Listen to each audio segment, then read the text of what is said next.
Welcome back to Hotel Bar Sessions, Episode 7. Today's topic, nostalgia.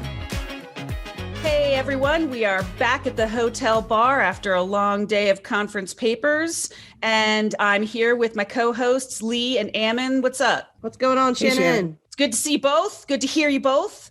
So let's get started. Ammon, what are you going to have to drink, and what session did you just get out of? So I would like to have the second least expensive red wine on the menu.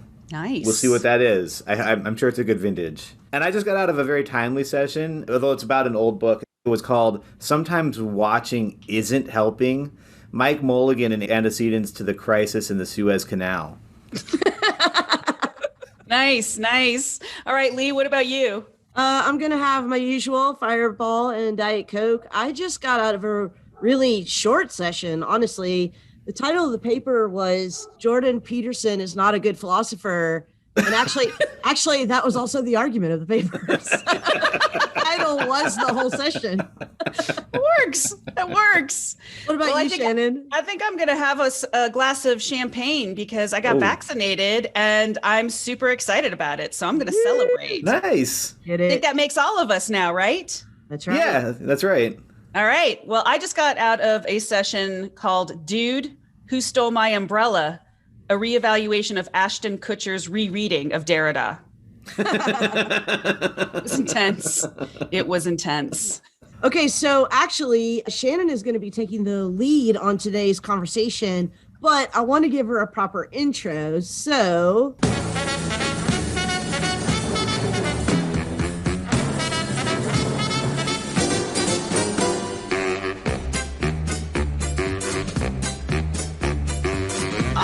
there it is. That's what I'm talking about.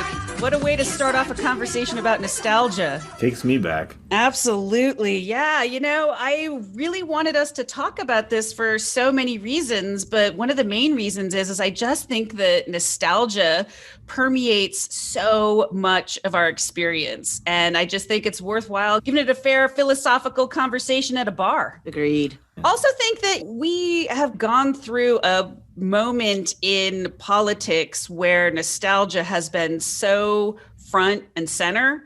A lot of discussion with the movement of MAGA and Trump and how that was kind of a play on these nostalgic feelings that may or may not have been pure in nature, but also sort of with our current president and the way that he uses nostalgia and the kind of other side of that movement that we catch. That's just a bunch of malarkey. So I actually wanted to give a shout out to our good friends, David and Ellie, in the podcast Overthink, because they did a really nice job talking about nostalgia in one of their episodes. And in particular, they really take on what is going on with the movement of Make America Great Again and what that's playing on and a lot of the mythology that it's playing on.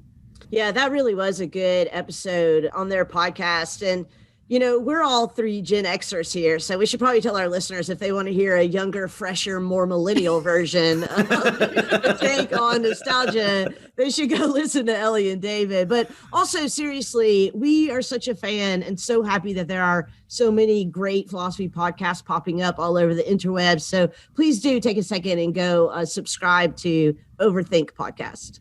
Absolutely. So what do you all think about nostalgia? What do you think nostalgia is? How would you even define it before I ask you both the question that I want to ask you, which is, how do you see it playing in politics right now? Well, Shannon, the Greek word nostos means home. And alga is, of course, the root word for pain. So I would define it as pain that one feels as one thinks about one's home. So, it's a very Odyssean answer there. Well, I mean, like Odysseus just appeared and gave me this definition. I love it. I was going just for didactic. So if we got all the way to Odyssean, I'm very happy with that. So let's play on this notion of missing one's home, because that is such a interesting idea in political discourse? What is the home that we are nostalgic for? Clearly, we see that there's this kind of nostalgia for this white 50s boomer landscape that is at the heart of Make America Great and Trumpism. But what kind of nostalgia do you see at work in Biden, Grandpa Joe? I mean, that's such a good question. I have to say, and I'm going to get hate mail for this, but I've been very impressed with Biden's presidency so far. I will say that. I know I don't want to admit it, but I kind of have too. Sad. But he was none of our first choices, right? And anyone's first choice? Apparently some people but one of the things that really last year highlighted to me, it was the sharper and sharper division between liberals and the left, whatever the hell that means, which I think all of us in some way, shape, or form belong to. But I was struck over and over again by the nostalgia coming from so much liberal and moderate discourse around Biden. I mean, He ran a campaign that was entirely, whether it was brilliant or not, it remains to be seen. But his campaign was really a very low-key campaign, entirely premised on the idea of, don't you wish you were back at brunch again? Which is another form of nostalgia that is aesthetically much superior to the nostalgia of the 50s and politically much superior, but still very much traded on people's fond memories of the Obama presidency. I mean, he ran as nostalgic on Obama 2.0, and I think for liberals, I think that was a very strong and compelling message. For me, it was less so, but it clearly resonated with a lot of people. So, right. Yeah, I agree. I think that Biden's campaign and presidency so far has been nostalgic largely in the sense that Biden is a sort of proxy for Obama. But I do think that the particular thing that he's capitalizing on is our yearning to return to a time when people could just work together across the aisle. Yes. And I think that unfortunately what we forget is that did not happen. That never existed. But that really does get to, I imagine, what we're going to talk a lot about today, which is that often what we're nostalgic for, there was no origin to that thing, that it never actually existed as we recall it or as we remember it. So it's not really a returning to anything. It's a creation of something to which we want to believe we are returning. So why do so many people believe that? In a lot of ways, we're in terrain that I think this idea that origins are often, back to our origins episode, so shout back to that, we can get nostalgic for that episode, that origins are often fictional. Why politically are they so compelling? And as you guys are pointing out, across traditional ideological lines. I think that whatever nostalgia is, at the heart of it is always a sort of smoothing over everything that sucks and an amplification of feelings of peace and of being at home. Because in the present, you never really feel at home. There's always a kind of disjuncture. You're always sort of disjointed as you are in the present, trapped between the past and the future. But when you feel nostalgia, it's like, oh, there was a time when things made sense, when things felt good, when there was a kind of peace. And so even though there never was a time in the United States when right and left got along and worked really well together, there's still this feeling like, oh, but there must have been a time, because then that would be a very comfortable, nice place to be. Yeah, I think there's also a sense that we have this belief that things were simpler in the past and that they're complicated and they're messy now. And I often think about this when people say, oh, I wish that I could have lived in Renaissance times, or I wish I could have, I want to go back off the grid or whatever. And I think, really? Like before? Really? Poop in the streets? Right. You don't really want to do that. Right. Before vaccines, right? But yeah, I mean, I do think that there is, again, this kind of manufacturing of a simpler time that doesn't have all of the messiness that we're having to navigate in our presence. Even the way we talk about childhood, I think we'll talk about, back when the United States was younger and the birth of it from this revolutionary move. And that's when things really were clear. The founding fathers, going again, back to our discussion of origins, it was so clear and simple, and all they had to do was just put it together, and that made something happen. But that also oversimplifies that childhood is not simple. It's very chaotic and complex and confusing and difficult. And yet on a personal level, you look back and you're like, oh, but when I was a child, things were simpler, but they weren't. Just like when I look back in the past of the country, things were simpler, but they weren't. I think that the appeal of Biden is more than just an appeal to Obama and the Obama years, although it's very clearly that.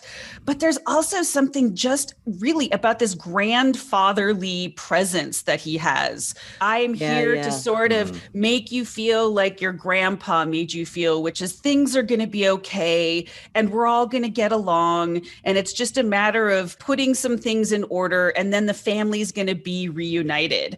And I think he plays very heavily on that. And I think it speaks to the country now because of the trauma of the 4 years of Trump.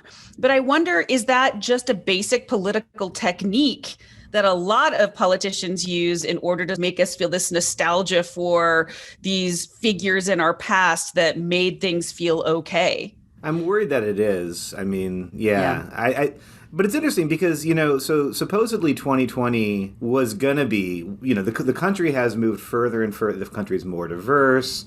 The country is supposedly more open to, on a variety of indices, a more progressive, a more left message.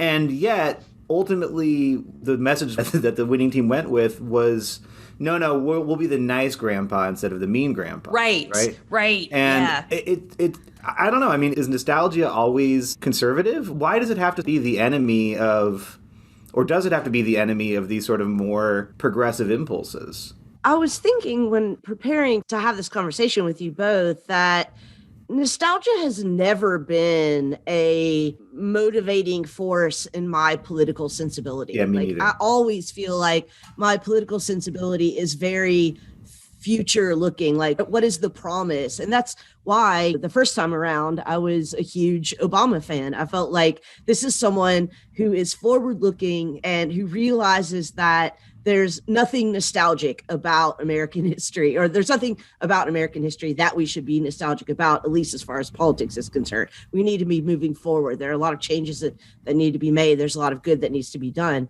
So in that sense, I do agree with Ammon that nostalgia as a motivating political force is fundamentally conservative. What's really interesting, again, about Biden is that Biden is taking a candidate, Obama, who was entirely future looking and occupying that space in a political campaign and a political ethos that is entirely backward looking. That's really interesting. Yeah, I like that.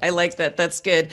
Also, I want to believe that I'm also very forward looking in my politics, but there's something about just the move that Biden made that hooked me. Like, don't worry, we're going to go back to a pre-Trump time.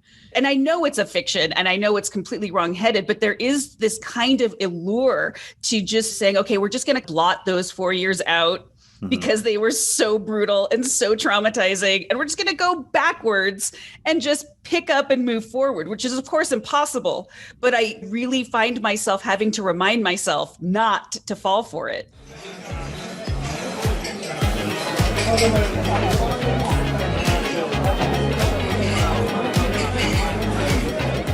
You know what this reminds me of is the semi-recent debate about the Dr. Seuss banning, because I think that Dr. Seuss literature is a body of literature which makes me feel very nostalgic. It was a fundamental part of my childhood. I have warm memories about growing as a young child along with or alongside Dr. Seuss books.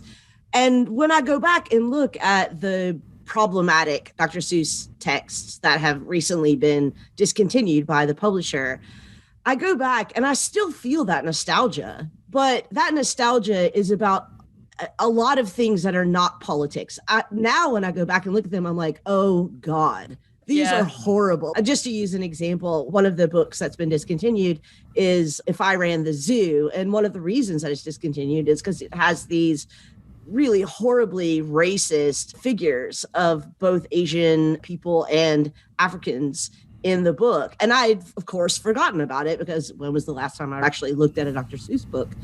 But this is the thing, is that I think that what we see in the Conservative Party today and their rage about the discontinuance of these books is that their politics is also nostalgic, right? Yeah. So that they think that all of these things can be tied up And not that you can have affection for things that are in your childhood that are no longer a part of your politics, and that you absolutely do not want to be a part of the future politics that you're helping to create or bring about. And I love how the Fox News move has been, hey, Gen Xers, don't you feel bad about this too? The Zoomers and Millennials are ruining your childhood as well. So why don't we just focus on the kind of nostalgic purity of these works and just ignore the racist, problematic aspects of them? Because you don't want to lose that, do you? This makes me realize maybe my issue is that the Zoomers have already ruined it for me because I had to raise them.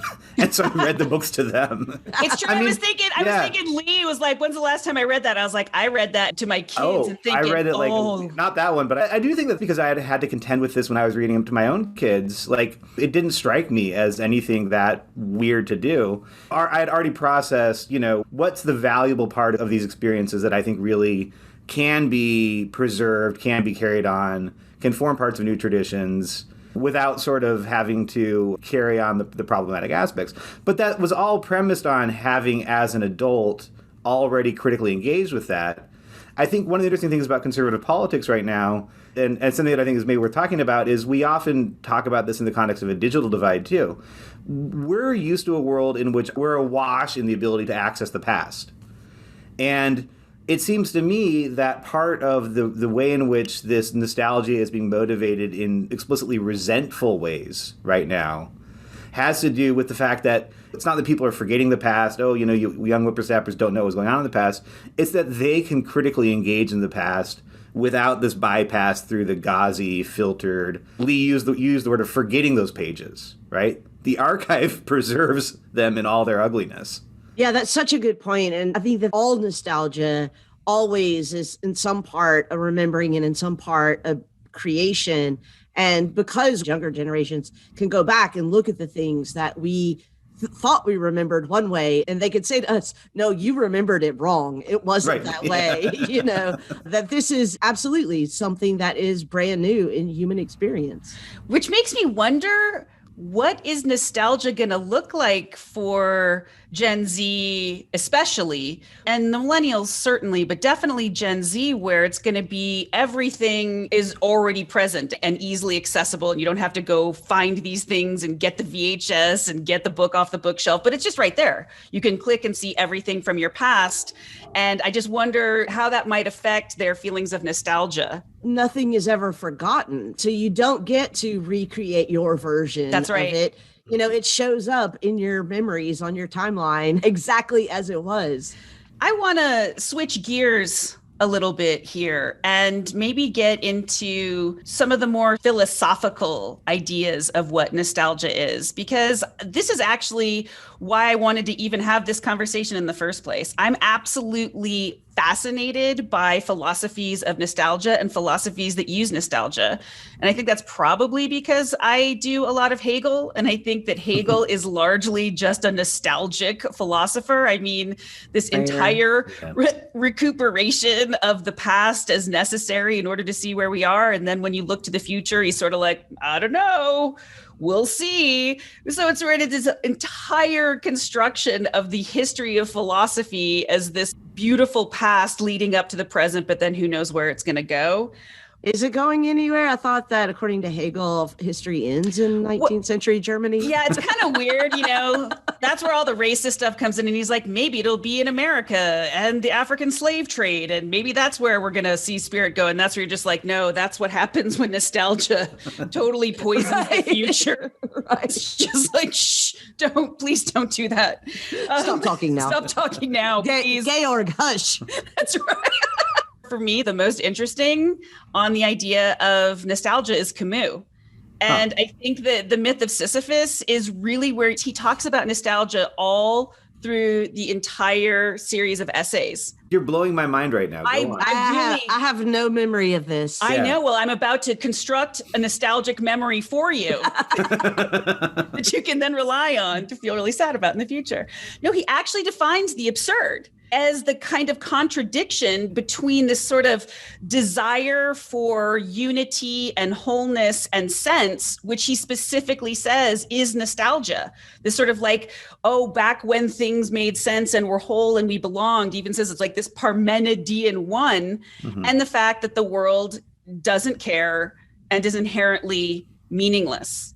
And so he says the absurd is like lucid reason noting its limits, and those limits are thought being wrapped up in this nostalgia for something that doesn't exist, which is mainly meaning and sense. And even cooler, and maybe you all will just let me just have this moment because I love the myth of Sisyphus so much. Me and every other 18-year-old boy, right?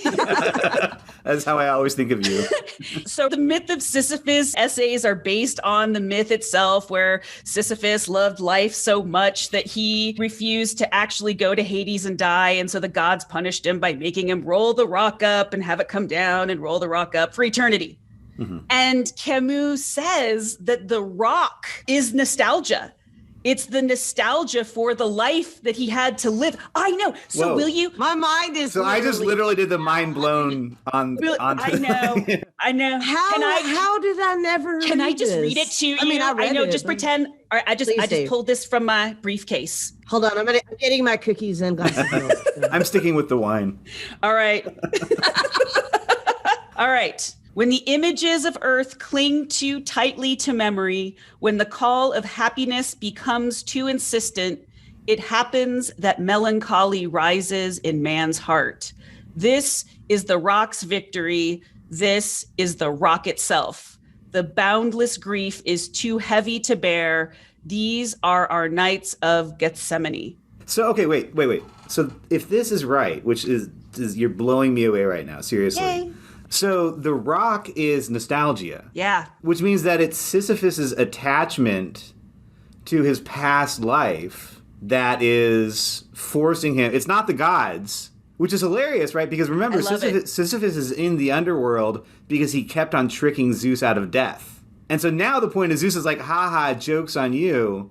Let's let you relive your life over and over and over again until it's nothing but tedium. That's right. You've also blown my mind. But now this also makes me completely reevaluate the ending where we are asked to imagine Sisyphus happy. Well, I think the whole point is that the absurd is the contradiction between this nostalgia for wholeness and the meaninglessness of the world. And so it can't just be the rock. It can't just be him being lost in this past life that he can no longer be a part of because he's dead. It's also the embracing that this is what he has. This is his rock. And so he is happy because he doesn't just succumb to this nostalgia for a past life. I don't know, though, because this makes me now think that the story is much more conservative in the way that we were just describing conservative than I had ever seen it before. So? Because I was thinking I'm very confused. I was thinking the exact opposite, but go ahead, yeah. That's the absurd. That's the contradiction. Lee, you're first. Well, because if the rock itself is nostalgia, and what nostalgia is our manufacturing of a memory that never actually was present, but enables us to make sense of our past, our present, and our future as some kind of a meaningful whole. And that is Sisyphus's so-called punishment. But we have to imagine that Sisyphus ultimately is happy and engaging in this project. Then it does seem like that is, I guess, just what I said, exactly conservative in the way that we just described it, which is that there's a sense in which this attachment to nostalgia, because maybe it's the only kind of meaning that we can make in our lives, however absurd or punishing that project might be, that you have to learn how to be happy doing that. And that does seem conservative to me. So, yeah, I mean, I think the question would be, we would have to figure out what revolt still means here. Because remember, Sisyphus is happy, but he's also revolting against the rock going up. He's revolting, I don't know against what, right? That's part of the question. So I'm now thinking about this back with Biden. My political despair is probably at its highest right now, even though things aren't so bad. precisely because I feel like I'm seeing really revolutionary possibilities escaping and never coming back. And the fact that things are fine or maybe are going to be somewhat fine is an incredible relief. But as somebody who really does believe in a much more revolutionary politics, like, it's heartbreaking. And it's funny, when we were talking about your hope for Obama, Lee, you and I shared that. Like, we talked a lot about Obama. And I think we both got heartbroken by Obama. When I remember the Obama, did. Yeah, we were all heartbroken by him. So when I remember the Obama presidency, I don't have nostalgia. I have the memory of heartbreak, right? So when I hear Sisyphus saying, I still have to be happy, it's the only forms you're going to get are the forms that you've already encountered. You can't change that fact just because you want to. But the revolt is to find a way to live while challenging that, even though that's the case. So it's not quietism, it's despairing resistance. Happiness and despairing resistance. I like this because the idea is that Sisyphus is in revolt, and he's in revolt of the gods saying that this is a punishment. And so he says, I'm going to own it and make it mine. And so it's because it's my punishment, I guess. So it's not a punishment.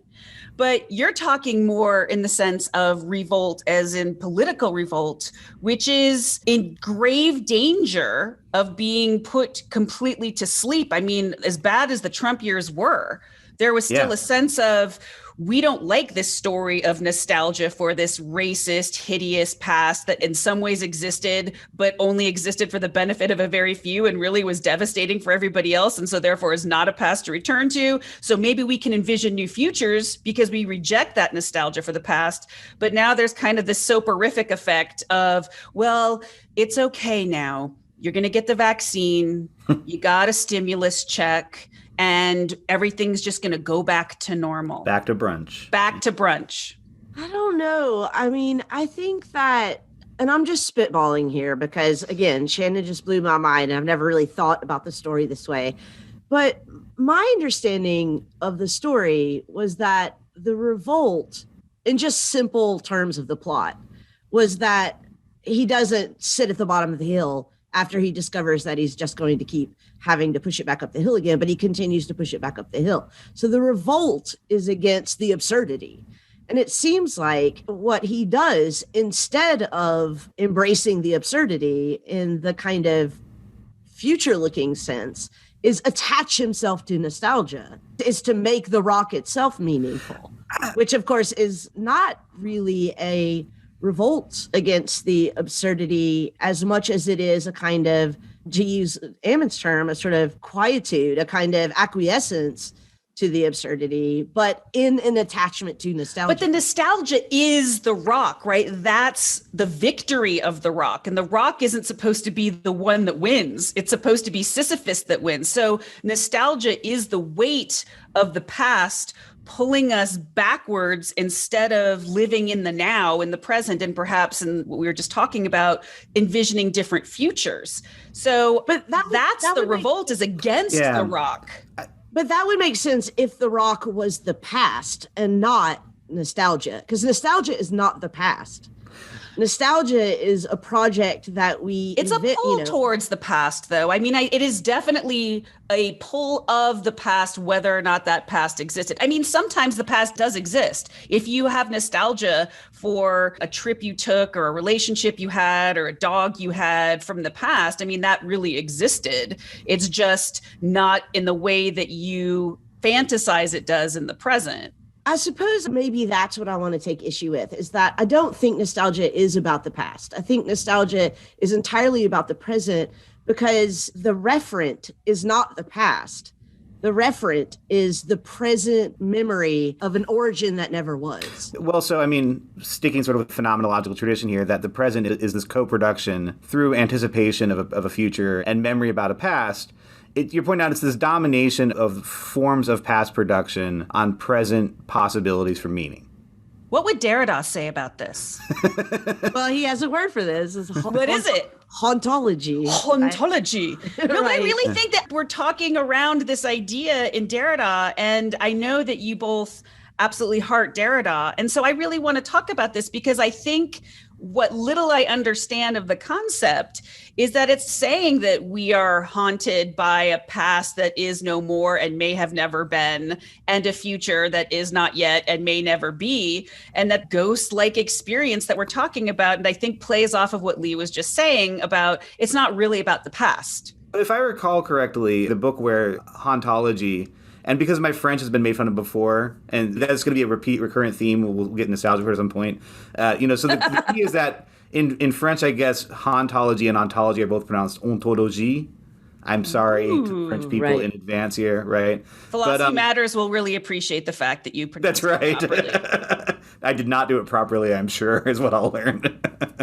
But anyway, it shows up first, if I recall correctly, in Spectres of Marx. It only shows up in Spectres of Marx. That's right, because then it's taken up by other people more. Spectres of Marx is not really a nostalgic text at all. It's being written at 92, I think, right when supposedly liberal democracy has triumphed. And Derrida, who has not been heavily associated with the Marxist left at this point, far from joining in this triumph. And it's explicitly in the Hegelian model, Fukuyama is claiming that every mode of production from now on is going to be some sort of version of liberal democracy. And Derrida appeals to the specter in two ways. One is whether or not to sort of, this continuation of the Marxian tradition. When Marx says there's a specter haunting Europe, what does he mean by that? Is the specter still here? But it's also a demand for an absolutely new justice.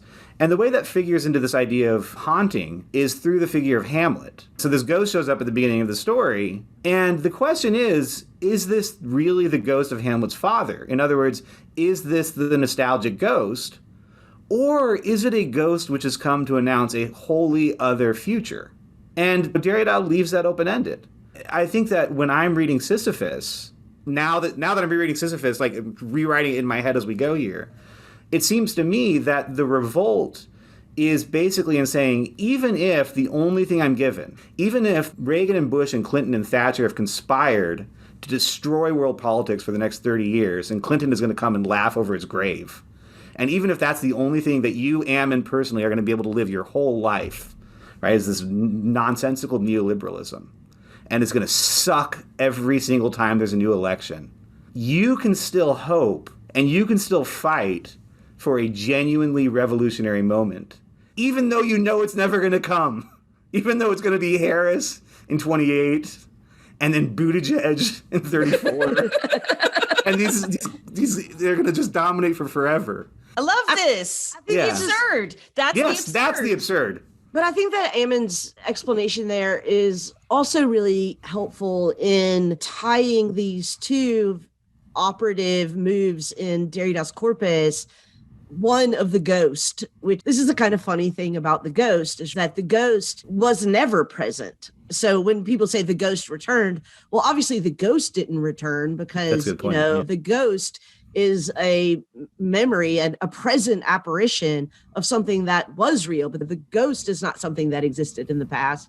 So a kind of parallel between the ghost, which is an operation of the present in relation to the past, and the Derrida's avenir, the to come, which is also, of course, never present. It's always just what is to come. So it's an operation of the future, but in the present. I think that this is something, of course, that Derrida works out through all of his texts, is that we're always dealing with traces and remainders and margins and possibilities and undecidables. And so in that sense, both nostalgia and hope are of a type. They're ways of constructing meaning in relation to the past and in relation to the future. I think what might be interesting to talk about is the difference between those two concepts philosophically, nostalgia and hope. I mean, I always think of them in the kind of phenomenological tradition of temporality and Husserlian inner time consciousness. And so you have the present moment of attention, but you are always having retention of the past, the immediate past more immediately, and then it just sort of trails off like the comet's tail, and then the pro-tension into the future. And so I think that when I try to understand nostalgia and hope, which are not always, sometimes they're necessary and good, but oftentimes very problematic because they annihilate the present and you get lost in something that's not right there. I think that instead of it sort of being like an anticipation and a remembrance, they become fixed poles. There is something in the past that I am nostalgic about, and there is something in the future that I am working towards that is clear and unchanging. And that's where you get into trouble. Yeah, I would almost agree with that, except for that I think that, again, to sort of use the terminology that we've been using so far, is that the conservative impulse is to see nostalgia as self-justifying, because it understands nostalgia as referencing something, as you just said, that was in the past, something real and true that was in the past.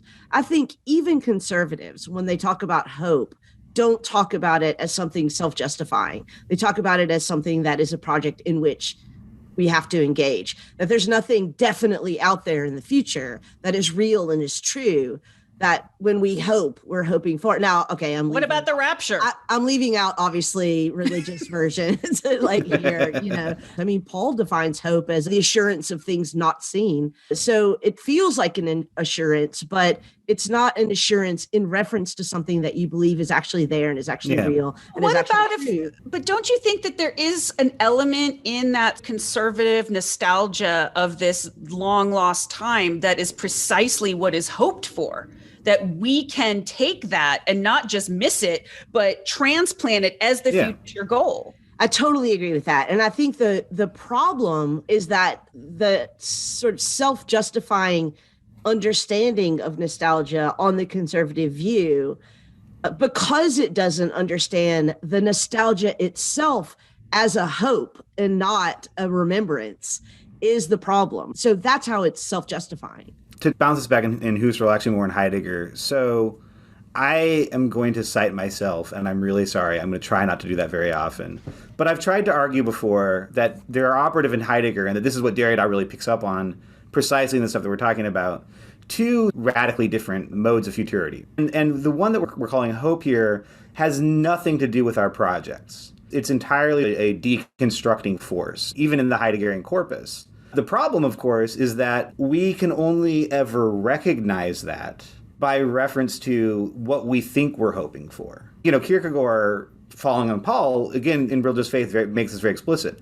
We'll only ever have hope for things that we think we can understand, right? Abraham cannot but hope that somehow he'll retain his son, for example. But the structure of hope has to be for the obliteration of those forms. And so, even though the rock's going to roll back down the hill, Sisyphus has to continue to revolt against the rock. But the only way to do that is by continually rolling the rock up the hill, which looks a lot like reinstantiating the dominance of nostalgia on the future. And so there's this impossible double bind.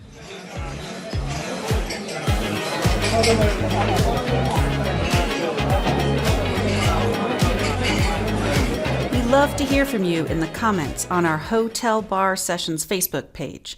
And if you're on Twitter, you can follow the Hotel Bar Sessions podcast at Hotel Bar Podcast. You can also follow the Hotel Bar Sessions hosts on Twitter. I'm at Lovely Blueness, Ammon is at Ideasman PhD, and Lee is at Dr. Lee M. Johnson.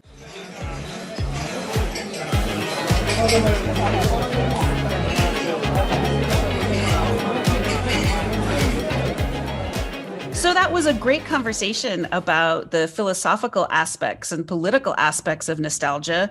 But I was wondering if we could talk a little bit about nostalgia in culture and art. We got a wonderful submission from Michael Norton about the nostalgia in 80s music. Let's take a listen. Nostalgia, it's more than just the suffering born from the desire to return to something or someplace. I think the thing that you want to return to in nostalgia is always going to be an illusion or a wish or something like that. It's never the thing as you experienced it, and often it's a thing that you didn't experience or that you had no way to experience. And that's why I think a lot of nostalgia tends to be for a time or a place just before our memories, or just before our lived experience, or at least when we were very young and didn't really have full grasp of everything that was going on around us. So to use an example, I have a certain kind of nostalgia for 80s things, for sort of 80s culture, and particularly 80s music. I know Lee is going to cringe at that. And 80s nostalgia culture has been heavily marketed for a while now to, I'd say, younger Gen Xers and older millennials, people who are middle-aged right now, like about my age. That works because, I'll take myself, I was in grade school throughout the 80s. And the things that I get nostalgic about from that time period aren't things that I directly experienced at the time. They are things that I suppose I have a vague awareness of, or that I have an idea of broadly from a kind of vague experience. And I think that's something that's key to nostalgia. Here's one example of a very specific thing that I have a more direct experience of being nostalgic about. And I think this speaks to a different aspect of nostalgia. I would say I'm nostalgic about making cassette mixtapes. They're compilation tapes, not mixtapes in the current sense of, here's a roughly produced album that I'm dropping suddenly, but like a combination of songs that you make for yourself, or you make especially for someone else, but actually doing that on cassette, like with a boom box, and figuring out like how much time you have on each side and hitting the pause button and all of that. And the thing is, I think this works as nostalgia because, firstly, that's actually a long and laborious process to do that with a cassette tape. Something that we could do much easier with CDs, and especially streaming playlists now. And so the work of it imbues it with a certain kind of meaning, and I think that's something to be nostalgic about. But also, it's not like I couldn't do that now. I can still do that. I have a tape deck. I have a stereo setup where I could do exactly that, but I don't. And why don't I? Because it's not like part of our culture anymore. It's not like a thing that people do. And so I think if I use that as an example of something that I'm nostalgic about, what I'm nostalgic about is not making mixtapes. I'm actually more nostalgic about the culture in which people made mixtapes, which again, as an object of nostalgia, is probably something that I'm romanticizing or wishing were a particular kind of way more than it actually was. Lee, did you cringe at the 80s reference? I did. I just don't get the... Oh, yes. None of it? Don't get, you don't get any nostalgia for the 80s? I mean, I suppose some of it I get. It is not my favorite decade of music. It is 100% my least favorite decade of fashion. Yeah, I mean, you got Margaret Thatcher, and Ronald Reagan. Oh, yeah, that's what I'm nostalgic about. I do have to say, though, I love his example of mixtapes. That was such a huge part of my childhood, junior high, high school time. I do think that he does describe exactly what is nostalgic about. I don't have a boombox anymore, unfortunately, but I think that he does accurately describe what I'm nostalgic about, which is the effort and the care and the time it took into making that, and also a world in which that was meaningful. Yeah, I actually really like what he says at the end there about, well, I could do it now. We could go get our Rubik's Cubes and we could sort of relive our past in this way, but most of us don't do that because even though we might be nostalgic for these kinds of practices and games and entertainment, we don't really want to spend our time doing it. We just want to miss it and feel bad that it's not here anymore. Oh, speaking of things that we're nostalgic about, check out this sound. Oh, yeah, that one. That was before I had a cell phone, and that thing would be going off on people's pockets, and I would be like, oh, that is so annoying. People are so rude that they have to pull their phones out in public and answer them. I can honestly say that now when I hear Zoomers who, ironically, I don't know, nostalgically have that as their ringtone, I smile. I hear that sound and I'm just like, oh.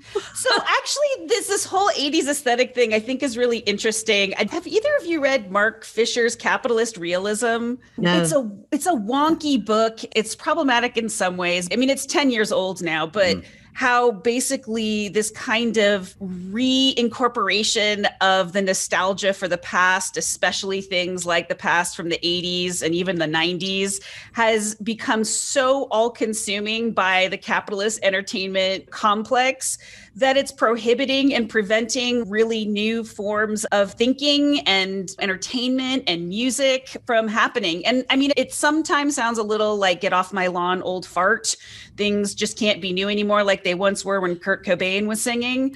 But I also am kind of intrigued by just the machine of recycling the 80s right now, which will then become the machine of recycling the 90s. And I know that that's always how these things go generationally, but do you think there's anything different about the way that nostalgia has been co-opted by capitalism now than we've seen in the past? I think that the reason that we see so much recycling of 80s and 90s nostalgia right now is because all of us are Gen Xers, and we're the ones with the money right now. I mean, not us in particular. That's It's like, sorry. check out our Patreon link below. Yeah, right. Everybody can go fund Lee. So let me just say, not us in particular, but we're in the demographic. One thing that I think is really interesting is given the statistics that we're seeing now about millennials and Zoomers, just in terms of their economic progress or lack thereof, and their job prospects and the levels of unemployment that they have right now. And that's obviously only been compounded in the last year, and the debt that they're beginning their lives with. I'm really curious whether or not when they're 40, they will see media digging up nostalgia for them in the way that we've seen media digging up nostalgia for us, and the way in which when I was a kid, I watched a lot of stuff that was clearly targeted at my parents' nostalgia years. Oh, definitely. I mean, of course they will, because it's capitalism and there's money to be made by but what I'm saying is that they won't be in the money in the way that we have been. We are at our age, and our parents were roughly at our age, and their parents were roughly at their age. Yeah, I think that one thing that we'll see, this is going on a limb, but some of them will be in the money, right? I think that that's going to be a crucial thing. So inequality is driving a smaller and smaller demographic. And so I think that while it's going to be true that on the whole, millennials and Zoomers have much worse economic prospects, that's not true of all of them. So I do wonder if what we'll see along with that is rises of forms of nostalgia. And I actually think we already see this, but that's the longer story. Rises of forms of nostalgia that completely eliminate and underwrite any sort of economic realities that took place with that, any discussion of economic inequality. Right. Which may or may not be a necessary feature of nostalgia. But so things will get marketed to the rich millennials, whatever traits they have. But the flip side of that, Lee, which I do agree with you on, is that people are living longer and people are holding on to their money for longer. So generational transfers of wealth are going to happen slower and slower, which means we're never going to get over this fucking 60s nostalgia. It's never going to leave us. Yeah, that's what I was going to say. I mean, I think that there's still in our culture a lot of nostalgia marketing to my parents, boomers. Right. And that's because, I mean, my parents are in their 60s, but as they say, 60 is the new 40. And honestly, my mother looks like she could be in her late 40s, really. And as we get older and we stay healthier as we get older, I just wonder whether or not, just to get back to Shannon's point here, whether or not the sort of capitalist marketing strategy of nostalgia is going to get elongated in a way so that we get nostalgia marketing in film and music and TV and commercials, etc., well into our 70s, but that they don't actually start marketing to you until you're 50 because of these kind of changes that we are seeing in the young economic life of millennials and Zoomers. So would you then say that there is something different about the way nostalgia is currently being used in culture? It's much easier to market nostalgia now because, exactly as Eamon said before, we have direct access to all of the actual images, the actual sounds, That's so the difference. It's much easier for us. It's much easier to make new commercials that actually show us what we actually saw, what we actually heard, and supposedly recreate what we actually felt when we were kind of in our prime. I mean, I currently am in my prime. So yeah, I'm still not there. I'll get there eventually. Yeah, I actually think that you're right. I think the sort of ready at hand of every possible thing that any generation had a relationship to when they were younger, whether that's last year or 10 years ago or 50 years ago, makes it so thorough in the way that it can be pinged, the way that nostalgic feelings can be delved into and exploited. And so in that sense, this kind of perpetual nostalgia is really omnipresent. I guess here's the puzzle to me that, though, is like if what we're saying is right, and bouncing back on your point, Lee, of the archive being so crucial to this, one would suspect, or at least there would be this possibility, that rather than evoking nostalgia, when these things remain omnipresent in much more well-preserved ways than they used to be, that one would be able to have a critical relationship to their own past. Now, I say one would hope, because I agree with you guys that does not seem to be the case. Yeah, I wonder whether or not the time between actual experiences and the feeling of nostalgia about those experiences and the critical evaluation of that feeling of nostalgia will be compressed. So this is what I'm getting at. Yes. So this is kind of opposite of what I said a minute ago about the capitalist marketing of nostalgia, which I do think will become elongated. But I think that what I just described, the sort of feeling of nostalgia and the critical evaluation of that feeling, is actually going to become quite compressed. And I have an example of this. So a couple of years ago, I had a group of students do a final project on nostalgia. And the whole project was about vines, which are like, so these are 20, 22-year-olds. They were seniors doing something about when they were 15, right? So not even a decade old. They clearly had these nostalgic feelings about vines. So this is prior to TikTok. So maybe this was 3 years ago. I mean, TikTok is the sort of recreation of Vine. Right. But they were very obviously nostalgic about it. Everyone in the audience that watched this presentation was super nostalgic about it. But they also had a really clear critical analysis of what vines were, why they were important. And I thought, oh my God, that's not like, how do you have nostalgia about something that was like 5 years old? So how does that critical capacity not change what nostalgia is? If I don't have the illusion that my childhood wasn't manufactured by capitalism, if I'm aware of the way in which the cultural forms that I consumed were given to me by a market that only wanted to sell me shit, even if I happen to still like it, shouldn't that be sufficient to break that strong political power that you guys are talking about? Now, I'm asking this question rhetorically, and I to be clear, I've already said that I'm in despair about all of this, but I don't understand why it's not sufficient. I wonder if we couldn't maybe ask the question about whether there isn't something valuable about nostalgia. I think oftentimes when we talk about nostalgia, it's sort of like, oh, it's problematic. Even the ways we've talked about it right now, right? It creates these false origins. It allows people to hold on to something that is no longer rather than look to the future of what could be. It's easily co-opted by capitalism and made into things to sell right back to us that, as you point out, Ammon, we don't really have the ability to critically evaluate, even though we should.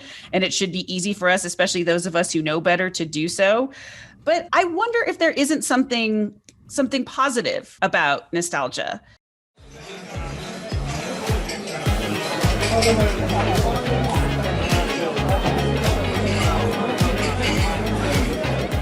Please be sure to check out our website at hotelbarpodcast.com. And be sure to click on the interactive page each week, where we post questions about topics to be covered in the upcoming episodes. You listen to us. We want to hear from you. And you may even hear your comment or story on air.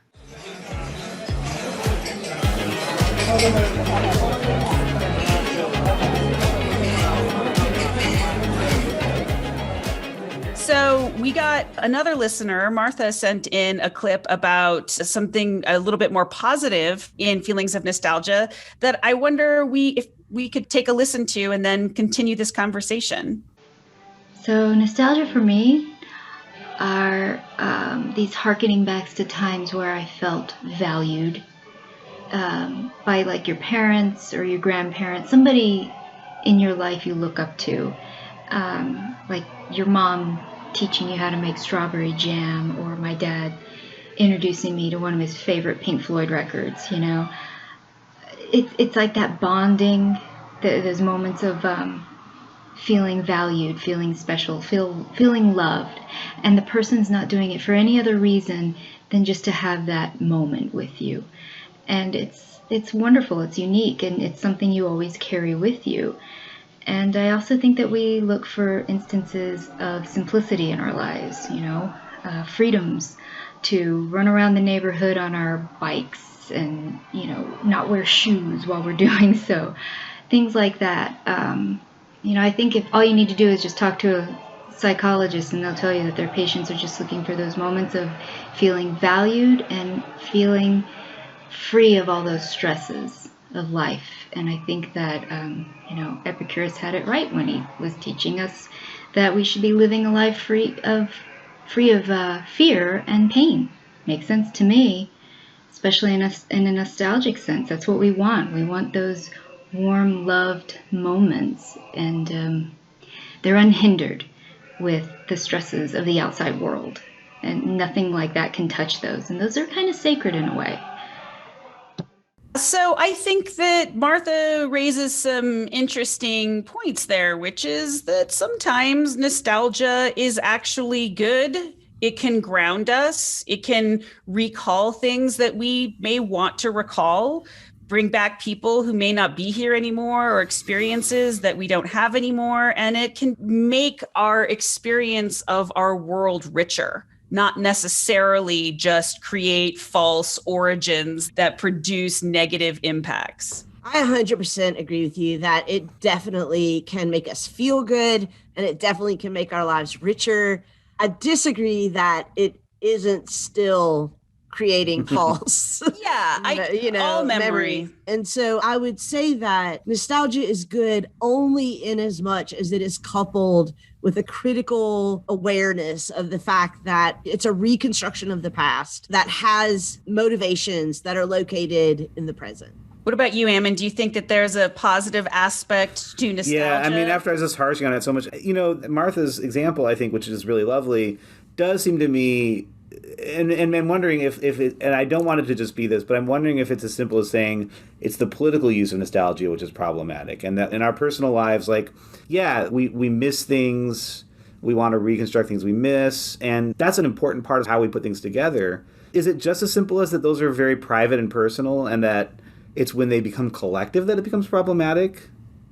Maybe. I mean, I think it can probably also be problematic if it's private and personal, because we can then get lost in an idealized past that never was, as a way of avoiding living in the present and the future. Yeah. It becomes politically problematic when it then becomes a sort of ideological drive. But back to Lee's point about maintaining this critical distance, if I can sort of look back at the way in which I've been formed and very happy moments within that, yeah, I mean, I think that can be really wonderful. Are there things that evoke that kind of nostalgia for you guys? I personally like literature and philosophy that deals with these themes, as I mentioned at the beginning of the episode. Mm-hmm. And I think it allows you to take an aesthetic and critical orientation to the question of nostalgia. So, for example, one of the books I really like to teach is The Tale of Genji. This is an incredible work from the 11th century, and it's about court life in Heian Japan.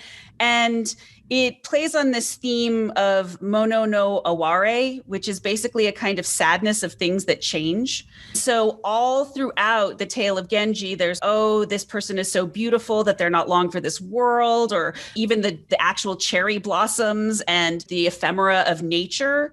And it has a very nostalgic feeling to it, but only insofar as it's an appreciation for the temporariness of the world and of life. I mean, that may not be exactly the question you're asking, because you just might be like, do the Muppets make me nostalgic? And the answer to that is obviously yes. But but I like to look at works of literature, or even Chaucer's Canterbury Tales.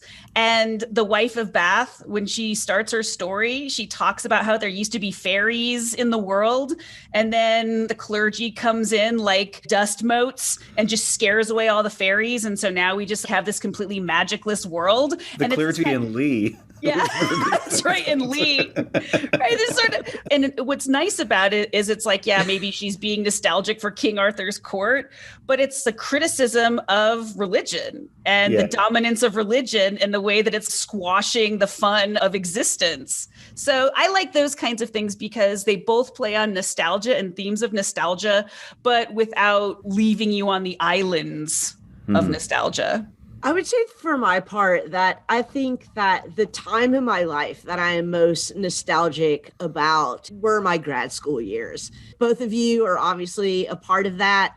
However, I am at a time in my life where I have a very realistic critical appraisal of how good and not good that life was. I do not want to go back to time before smartphones, which is when we were in graduate school. And I don't want to go back to feeling insecure and like I was scrambling for every little bit of everything that I had. But I do have a nostalgia for that. I like to remember those times, and I like even to remember the bad times of them. But again, as I've been saying along, as a way of giving meaning to my current life. And honestly, I feel very fortunate that you and I, although the three of us are friends after all of these years, but it does inform a lot of how I relate to you now, is that I have a kind of nostalgia about the Shannon and the Ammon that I knew back then, and the Shannon and the Ammon that I know now, and the relationship that we had back then and the relationship that we have now. And it gives me hope for the future. That's right. What about you, Ammon?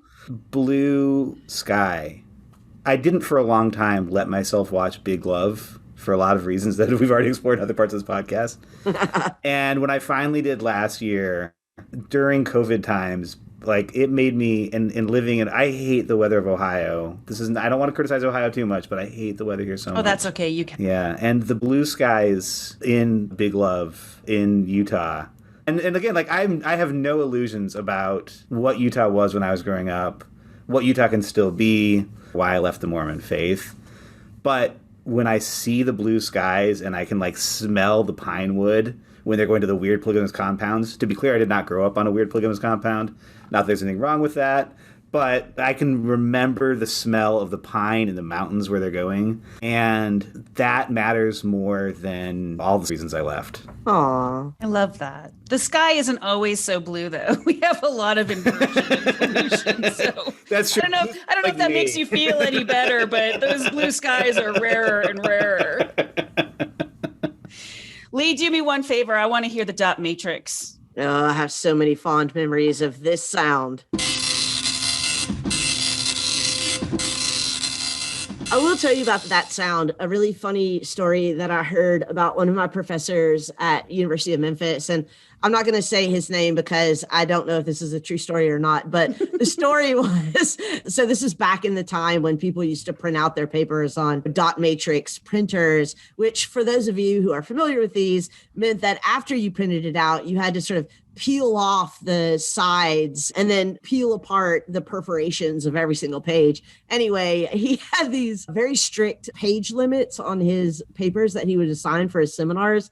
And whatever it was, like 15 pages. But apparently somebody wrote this 25-page paper for one of his seminars, turned it in, and had not even separated the perforations of the dot matrix paper that they had printed out. They just handed it in. And apparently right there in the seminar, he counted out 15 pages, tore it off of the perforation, and then threw the rest of the trash. Okay, so I'm kind of nostalgic also about old professor stories like that. Yeah, like where they would like old school professors that get away with that. Right.